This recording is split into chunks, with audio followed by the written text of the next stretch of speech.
पिछले 6 साल में रिया ने वो सब कुछ किया और पाया जिसकी कल्पना वो हमेशा से करती थी। गौतम को देखना, उससे शादी के सपने संजोना, फिर अपनी ही बहन की शादी गौतम से होने के बाद भी गौतम को पाने का जुनून और हसरत अपने मन में बनाए रखना, अंजलि को अपने रास्ते से हटाने के लिए हर तरह के हथकंडे अपना के अपनी बहन की जगह ले लेना। लेकिन आज 6 साल बाद अंजलि के कदम खन्ना खानदान की दहलीज पर वापस पड़ने वाले हैं। अपने हर सपने को हकीकत में बदलने वाली रिया को सपनों के शीश महल के टूटने का खतरा मंडराता दिख रहा था। दादाजी की बीमारी ने उसके अय्याशी से भरपूर जीवन को खतरे में डाल दिया है। बालकनी में खड़ी रिया एक हाथ में सिगरेट और एक हाथ में विस्की का ग्लास लिए हर एक कश और ग्लास की सिप के साथ सब याद कर रही थी। मानो उसे उसकी जिंदगी का 6 साल का कमाया हुआ सब कुछ इस धुएं की तरह उड़कर दूर जाता दिखाई देने लग रहा था। आसमान में एक तारा देखकर खुद को मोटिवेट करने की कोशिश करती है।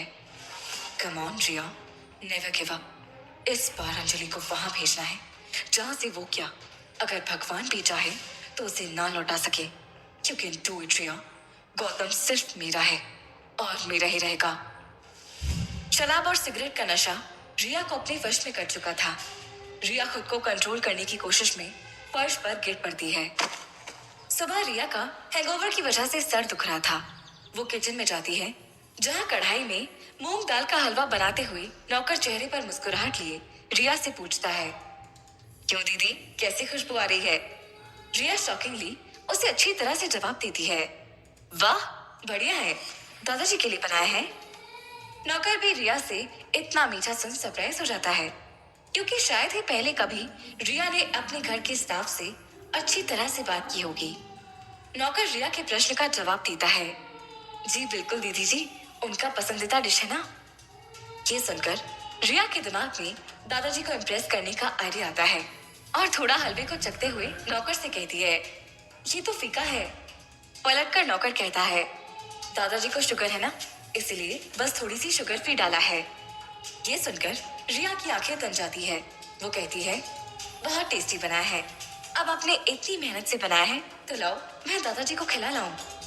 रिया दादाजी के लिए उनके फेवरेट प्लेट में उनका फेवरेट स्वीट डिश लेकर डाइनिंग हॉल में जाती है, जहां दादाजी और गौतम के बीच में अंजलि से संबंधित कुछ बातें चल रही थी, जिन्हें इग्नोर करके रिया मुस्कुराते हुए दादाजी के पास आती है और कहती है, ये रही आपकी फेवरेट स्वीट डिश।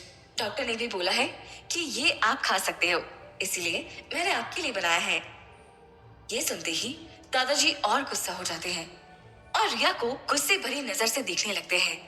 रिया समंजस में पड़ जाती है कि उसने ऐसा क्या कर दिया, या कहीं उसका झूठ तो नहीं पकड़ा गया कि उसने ये डिश नहीं बनाया है। रिया पूछ लेती है, क्या हुआ दादाजी, आपको कुछ और खाना है क्या? आप बताइए, मैं बना लाती हूँ। दादाजी मुस्कुराते हुए बोलते हैं, अरे नहीं, मुझे अपनी बहू अंजलि नहीं दिख रही ना, तो थोड़ा ठीक नहीं लग रहा। वो ध्यान बहुत अच्छे से रखती है, कहाँ गई है वो? ये सब सुनकर तो रिया समझ जाती है कि सीधी उंगली से घी निकलने वाला नहीं है, यानी कि बुढ़ा जल्दी मानने वाला नहीं है। और ये बुढ़ा कुछ दिन और यहाँ ठहर गया तो समझो रिया का घर के बाहर जाना निश्चित है। गौतम रिया को दिमाग ठंडा रखने का इशारा करता है और अंजलि को एक टेक्स्ट मैसेज भेजता है, वेयर आर यू अंजलि। इधर अंजलि 6 साल बाद उसी दहलीज पर फिर से लौटने के लिए खड़ी थी, जिसे उसने अपने आप के लिए हमेशा बंद कर दिया था। लेकिन नियति ऐसे ऐसे खेल रचती है जो इंसान कभी नहीं सोच सकता। वही दरवाजा जिसे पार करके उसे एक बहू होने का दर्जा मिला, कितने धूमधाम से सारे रिवाजों को अंजाम देते हुए घर में कदम रखा था, और फिर कितना जलील करके इस घर से जाने के लिए रिया, लता देवी और गौतम ने अंजलि को दुखों की भट्टी में झोंक दिया था। कहते हैं ना, जिसका कोई नहीं होता उसका ऊपर वाला होता है। इंसान चाहे लाख बुरे कर्म कर ले, लेकिन संसार तो ईश्वर चलाता है, और बुरे कर्म करने वालों पर वो अपनी लाठी भी चलाता है। अंजलि के लिए वापस अपने ससुराल में एंट्री करना अपने कलेजे पर रखे बहुत बड़े पत्थर को धकेल कर आगे बढ़ने जैसा है। लेकिन दादाजी की जिद ने अंजलि को फिर से उस चौखट पर लाकर खड़ा कर दिया है। अंजलि घंटी बजाती है। घंटी बजते ही सभी लोग ड्राइंग हॉल में आ जाते हैं। उधर गौतम की बेचैनी बढ़ जाती है कि अगर दरवाजे पर अंजलि हुई तो वो कैसे उसका इस घर में दोबारा स्वागत करेगा। रिया भी गौतम के हाव भाव नोटिस कर रही है। तभी दरवाजा धीरे धीरे खुलता है। मांग में सिंदूर, कलाई में खनकती रंग बिरंगी चूड़ियां, कानों में झूलते झुमके, हाथों में मेहंदी, माथे पर छोटी सी बिंदी, होठों पर हल्की सी लाली, खुले लहराते बालों वाली और लाल कलर की चमकती साड़ी में कश्मीर की वादियों जैसी मोहक सुंदरता ओढ़े, जैसे कोई अप्सरा की कल्पनाओं से भी अधिक खूबसूरत दिखने वाली अंजलि दरवाजे पर खड़ी थी। गौतम ये देखकर मन मोहित हो चुका था और अपने आप को पूरी तरह से अंजलि की खूबसूरती में वो खो चुका था। एक पल को तो रिया भी अंजलि का ट्रांसफॉर्मेशन देख अट्रैक्ट हो जाती है। लता की आंखें आश्चर्य में हद से ज्यादा चौड़ी हो चुकी थी। गौतम का मुंह जो खुला तो बंद होने का नाम ही नहीं ले रहा था। दादाजी देखकर खुशी से उठ खड़े होते हैं और आगे बढ़ते हैं। आ गई मेरी बहू। अंजलि भी दादाजी की ओर बढ़ती है, सर पर पल्लू रखती है और दादाजी का आशीर्वाद लेती है। दादाजी उसे आशीर्वाद देते हुए कहते हैं, सदा खुश रहो बेटी, तुम कहाँ चली गई थी।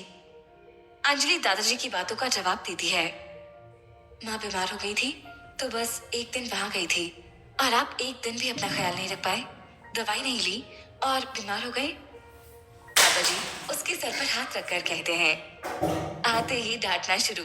तू आ गई है ना, अब तू याद दिला देना बस। दोनों हंसते हैं। इतने में लता देवी का हाथ पकड़कर रिया उन्हें दूसरी तरफ ले जाती है और गुस्से में बोलती है, क्या चल रहा है ये सब और कब तक? आप ही इस बुढ़े को समझाइए, नहीं तो सोसाइटी में हमारी तू हो जाएगी। कुछ तो करना पड़ेगा अंजलि का। लता देवी का अंजलि को देखकर मेंटल बैलेंस बिगड़ा हुआ है। उसे भी अंजलि अब भी उतनी ही नापसंद है जितना कि पहले थी, लेकिन उसे पता है कि पावर ऑफ अटर्नी उसके ससुर के ही नाम पर है, इसीलिए वो भी मजबूर है। वो डायरेक्टली कुछ भी नहीं कर सकती क्योंकि ससुर को सच्चाई पता चल गई तो वो किसी को भी कुछ नहीं देगा और सब सड़क पर आ जाएंगे।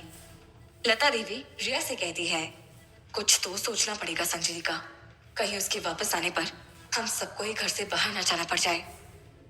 तभी ड्राइंग रूम से जोर जोर से दादाजी की हंसने की आवाज आती है। रिया और लता देवी ड्राइंग रूम में आते हैं जहां वो देखते हैं कि अंजलि के हाथ से दादाजी हलवा खा रहे हैं। दादाजी हलवा फिनिश करते हैं और अंजलि के सर पर आशीर्वाद भरा हाथ रखते हैं। अंजलि दादाजी के दवाइयों का पर्चा देखती है और दवाई के बॉक्स में से 2 टैबलेट दादाजी को खाने के लिए देती है। दादाजी कहते हैं, तुम दवाई रख दो बहू, मैं भी खा लूंगा। अंजलि उन्हें तुरंत दवाई खाने का इशारा करती है। दादाजी बच्चों की तरह बाद में खाने की जिद करते हैं, लेकिन अंजलि कहाँ मानने वाली है।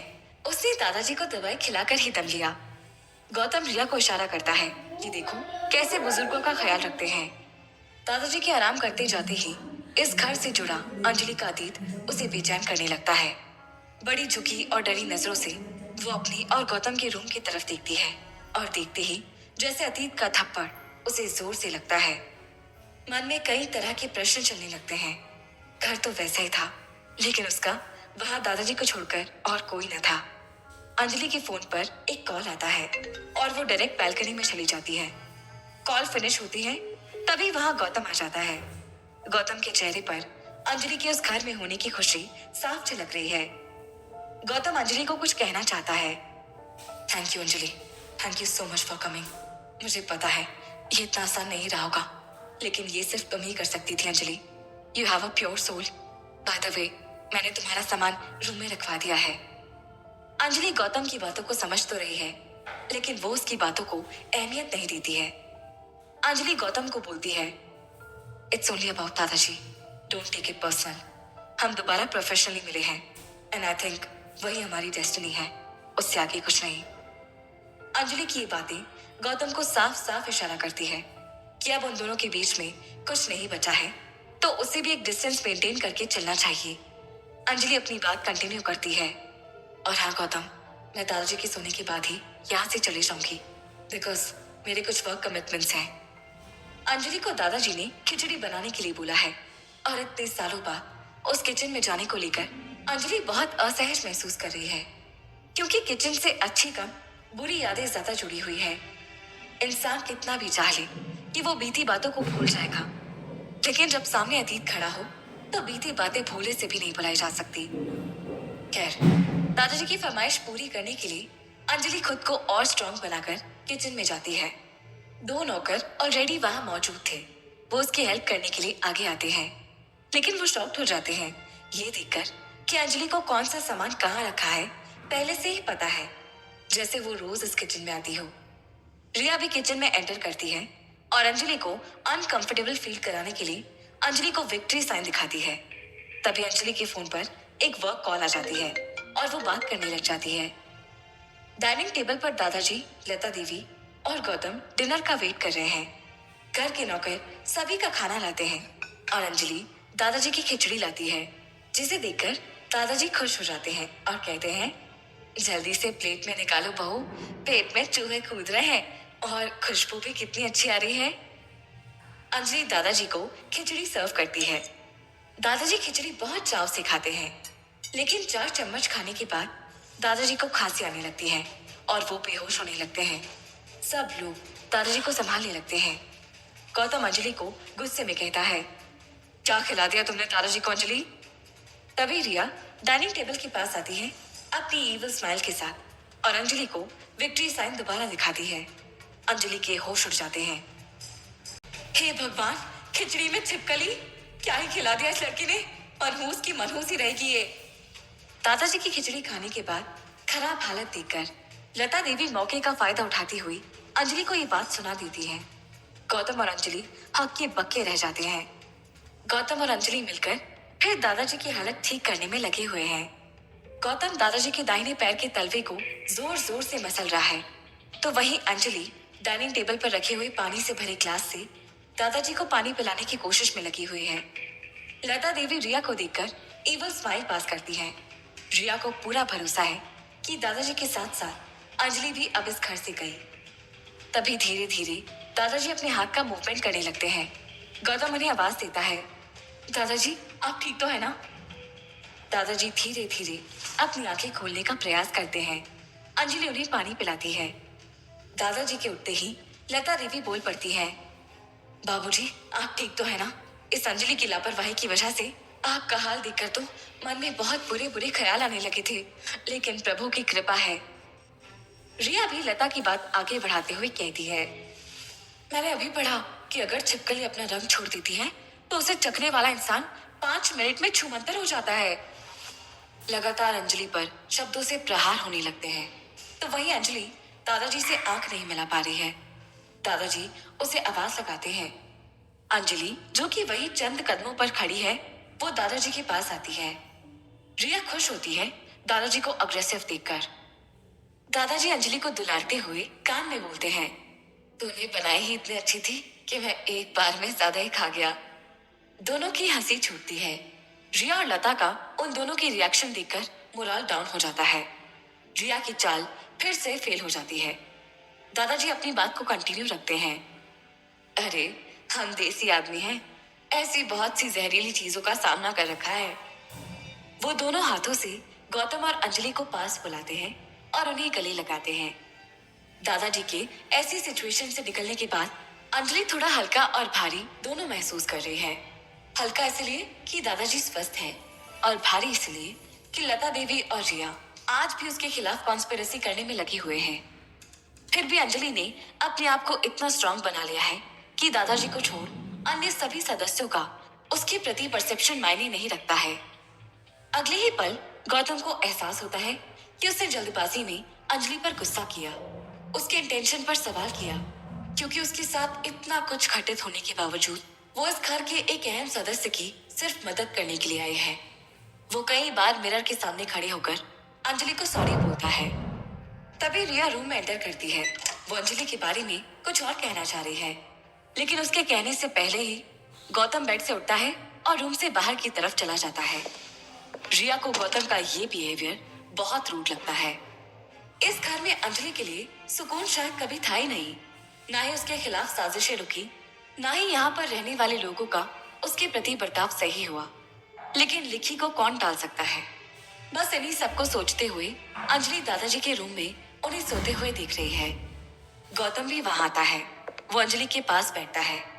अंजलि को उसका पास बैठना थोड़ा अनकंफर्टेबल लगता है। वो गौतम को बोलती है, Gautam, I think you should sit on the sofa. Gautam थोड़ा शर्मिंदा होता है। वो सोफे पर बैठ जाता है और बोलता है, तुम जो कर रही हो उसको करने के लिए बड़ा दिल चाहिए अंजलि। मैं तो आज के अपने बर्ताव के लिए सॉरी भी बोलने की हिम्मत नहीं कर पा रहा। गौतम के चेहरे पर सॉरी वाला भाव है। अंजलि भी उसकी भावनाओं को इग्नोर करते हुए बोलती है, it's okay, I know how you are, by the way मुझे अभी जाना पड़ेगा। अंजलि की बात सुन दादाजी की आंखें खुलती हैं और दादाजी कहते हैं, कहाँ जाएगी अपने दादाजी को छोड़कर। अंजलि और गौतम दादाजी के जागने और पूछे गए प्रश्न से दुविधा में पड़ जाते हैं और अंजलि के कुछ बोलने से पहले ही गौतम बोलता है, मंदिर में कंबल बांटने जाना है दादाजी। आपके ठीक होने की मन्नत मांगी थी ना अंजलि ने, बस यूं गए और यूं आए। अंजलि भी गौतम की बातों में हाँ मिलाती है। दादाजी मंदिर की बात सुनकर खुश होते हैं और उन्हें दवाई खिलाकर साथ जाने के लिए कहते हैं। दादाजी के रूम से बाहर निकलते ही गौतम अंजलि से उसे ड्रॉप करने की रिक्वेस्ट करता है, क्योंकि देर भी बहुत हो गई है। अंजलि सोच में पड़ जाती है कि कहीं वो छोड़ने के बहाने रूम में ना आ जाए और उसके बच्चे को ना देख ले। वो सब सोचते हुए गौतम से बोलती है, no issues, I can manage Gautam. सच पूछे तो अंजलि को गौतम की प्रोफेशनल बातों को छोड़कर जल्दी किन्हीं दूसरी बातों पर रिएक्ट करने की इच्छा नहीं होती, लेकिन दोनों के बीच कुछ तो बेहतर रखने के लिए गौतम अपना प्रयास जारी रखता है। 2-3 बार रिक्वेस्ट करने पर अंजलि उसे ड्रॉप करने की परमिशन दे देती है। अक्सर दूर रहकर दूरियां तो तय हो जाती हैं, लेकिन पास रहकर दूरियां बहुत खलती हैं। ठीक वैसा ही कुछ गौतम के साथ हो रहा है। अंजलि बिल्डिंग के बाहर गौतम के कार लाने का वेट कर रही है। उसे वेट करते रिया टॉप के फ्लोर से देख रही है। गौतम गाड़ी रोकता है, अपनी सीट से उतरकर एक जेंटलमैन की तरह अंजलि के लिए गाड़ी का दरवाजा खोलता है, लेकिन अंजलि बैक सीट पर बैठ जाती है। गौतम फिर भी इस बात से खुश है कि वो और अंजलि साथ जा रहे हैं।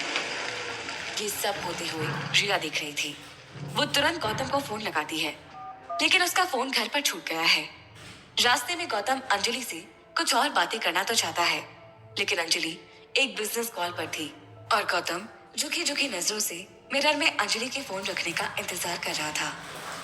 अंजलि भी नोटिस करती है, लेकिन इग्नोर करती है। बाहर का मौसम अच्छा था, इसलिए गौतम धीरे से अंजलि की साइड वाली विंडो को नीचे करता है। अंजलि की खूबसूरती उसके उड़ते बालों के साथ और खिल रही है। वो तो अंजलि का होटल आ जाता है, नहीं तो गौतम तो पूरी तरह उसमें डूब चुका था। होटल के रूम की घंटी बजती है। महालक्ष्मी देवी दरवाजा खोलती है और अंजलि को देखते ही उसे गले लगा लेती है, क्योंकि उसे भी पता है कि जब पुराने पन्ने तकदीर पलटने लगती है तो सब इम्तिहान की तरह लगने लगता है। महालक्ष्मी देवी को पता है कि अंजलि अब पहले के मुकाबले और समझदार हो गई है, इसलिए वो बस उससे इतना पूछती है, तुम ठीक हो ना अंजलि? अंजलि चिल करके जवाब देती है, तुम्हारी बेटी को कुछ हो सकता है भला? तब तक विवान अंजलि के पास भागते हुए आता है। वो अंजलि के आज के रूप को देखकर चौंक जाता है, क्योंकि वो उसे पहली बार साड़ी और एक सुहागन जैसे मेकअप के साथ देख रहा है। अंजलि अमूमन सूट और फॉर्मल में ही रहती थी, लेकिन इस रूप ने विवान के अंदर कई सारे प्रश्नों को जन्म दे दिया है। विवान हैरान है। अंजलि विवान को गले लगाती है, उसे लाड करती है, लेकिन विवान प्रश्नों के चक्कर में खोया हुआ है। टेक्नोलॉजी ने आज के दौर में कई राज के पर्दे उठाए हैं। विवान भी अंजलि के सोशल साइट्स चेक करने लगता है, क्योंकि वंश ने थोड़ा बहुत अपनी मम्मी अंजलि के बारे में विवान को बताया हुआ था। विवान के पेट में ये सब पच नहीं रहा था। उसे कैसे भी वंश से बात करनी थी। वो किसी भी तरह जुगाड़ लगा के वंश को कनेक्ट कर लेता है। विवान वंश को बताता है, आज तेरी मम्मी बहुत सुंदर लग रही थी, उन्होंने साड़ी पहनी हुई थी। क्या चक्कर है पता नहीं, मुझे कुछ तो गड़बड़ लग रही है। साड़ी पहनने की बात सुनकर वंश थोड़ा चौंकता है, क्योंकि उसने अपनी माँ को कभी इस गेटअप में नहीं देखा था। वो विवान को बोलता है, भाई तू पता करना असल बात क्या है, कुछ तो स्पेशल रहा होगा, तभी माँ ने साड़ी पहनी होगी। मैं तो 2 दिनों से हॉस्पिटल में एडमिट हूँ। हॉस्पिटल में एडमिट होने की बात सुनकर विवान शॉक हो जाता है। क्या हुआ दोस्त तुम्हें? तुमने मुझे बताया क्यों नहीं? इधर रिया एक बार फिर से पूरा ध्यान अंजलि पर लगा रही है। कई सारी चीजें उसके दिमाग में चल रही है। उसे लगता है कि कुछ तो बड़ा करना पड़ेगा, नहीं तो बाजी पूरी पलट जाएगी। इतने में गौतम उसके पास आता है और उससे कहता है, तुम्हें एहसास भी है कि हमारा बच्चा 2 दिन से हॉस्पिटल में है, लेकिन तुम्हारा पूरा ध्यान अपनी और अपनी जरूरतों पर ही है। कैसी माँ हो तुम। रिया को एक पल विवान का ध्यान आ जाता है, लेकिन उसे तुरंत अंजलि को गाड़ी में बिठाने का दृश्य याद आ जाता है और वो गौतम को कन्फ्रंट करती है। मैं तो एक अच्छी माँ ना सही, लेकिन तुम तो एक अच्छे बाप होने की फॉर्मेलिटी पूरी कर सकते हो ना। बट अंजलि जब से वापस आई है उसके पीछे लट्टू बने हुए हो। गौतम का मूड थोड़ा ठीक था, इसलिए वो रिया से ज्यादा बहस नहीं करना चाहता। वो उसकी अंजलि को लेकर कही हुई बात को इग्नोर करता है और बोलता है, हमारी बहस से हमारी बच्चे का कोई कनेक्शन नहीं है, तो क्या हॉस्पिटल चलकर हम उससे मिलाएं? रिया भी कहना तो बहुत कुछ चाहती है, लेकिन सिर हिलाकर हॉस्पिटल चलने के लिए हामी भरती है। गौतम और रिया अस्पताल के लिए निकलते हैं। वंश विवान को अपनी फूड पॉइजनिंग बीमारी के बारे में बताता है और साथ ही ये भी कहता है, मैं यहाँ बहुत बोर हो रहा हूँ। डॉक्टर अच्छा खाना भी नहीं देते। तू आजा कैसे भी यहाँ दोस्त। अभी तो हमें बहुत सारी बातों का भी पता करना है। विवान भी उसे रिप्लाई करता है, तू अगर मुझे पहले ही दिन बता देता तो मैं तुझे बोर होने नहीं देता। PS2 गेम लेकर आ जाऊं क्या? दोनों भाई हॉस्पिटल में खेलेंगे। दोनों इस बात पर हंसने लगते हैं। वंश 2 दिन बाद पहली बार इतना हंसा था। विवान से बात करते ही उसके अंदर एक अलग ही एनर्जी आ जाती है। वंश कहता है, माँ ज्यादा डांटती तो नहीं है ना तुझे? विवान कहता है, मैं ज्यादा कुछ बोलता ही नहीं हूँ तो डांटेंगी क्या? दोनों फिर से हंसने लगते हैं। तू ना जब माँ वहां ना हो तो जल्दी से निकल कर आ जाना, और हाँ, मास्क और टोपी पहनकर आना, कोई हमें पहचानेगा नहीं हॉस्पिटल में। वंश कहता है। विवान भी बिना देर करे बोल पड़ता है, तू टेंशन ना ले, मैं कैब करके हॉस्पिटल आता हूँ। हॉस्पिटल का नाम क्या बताया तूने? सारी बात करके दोनों फोन रख देते हैं। विवान भी वंश से मिलने के लिए हॉस्पिटल निकलता है और उधर गौतम और रिया भी हॉस्पिटल के लिए निकल चुके हैं।